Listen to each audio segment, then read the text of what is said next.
chaînes et organisations l'ont annoncé, les victoires de la musique 2023, diffusées en direct ce vendredi 10 février à 21h10 sur France 2 et animées cette fois par Laurie Tillman en solo, continuent d'évoluer pour plus de diversité. Alors, pourquoi voit-on les mêmes nommés d'une année sur l'autre ? 2023 sonne pour les victoires de la musique. Le retour à la normale ce vendredi 10 février dès 21h10 sur France 2, avec un public non masqué, contre des figurants en 2021.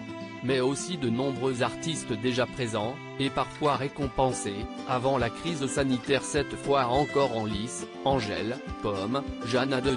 De la même façon, Orelsan, sacrée l'année passée, est nommée 3 fois, tandis que Juliette Armanet et Clara Luciani, nos 2 favorites pour la 37e édition, concourent pour 2 prix. Et le favori n'est autre que Stromae, président d'honneur de l'édition 2022 qui avait fait le show sur scène. Un coup de jeune parmi les votants.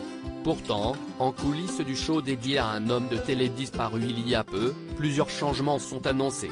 50% des votants ont été remplacés tandis que 100 non-professionnels, choisis grâce à une opération du Pass Culture, à destination des 15-18 ans, et du Centre national de musique, ont eu leur mot à dire.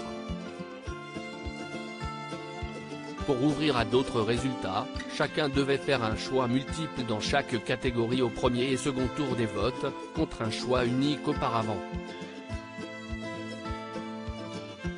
Mais les mêmes artistes sur le devant de la scène alors, comment expliquer ces noms qui reviennent finalement, hors révélation évidemment ?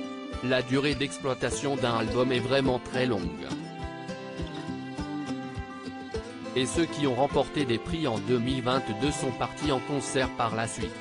Côté chanson de l'année, certains comme Orelsan continuent d'être en haut des ventes depuis 2 ans, d'où leur nomination, détaille Stéphane Espinosa, président des victoires de la musique.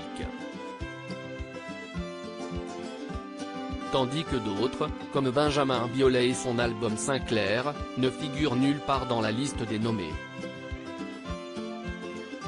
De là à citer le tube de Stromae tous les mêmes, il n'y a qu'un pas. À lire aussi victoire de la musique 2023, date, animation en solo, favori, nouveau votant. Tout ce qu'il faut savoir sur cette 38e cérémonie.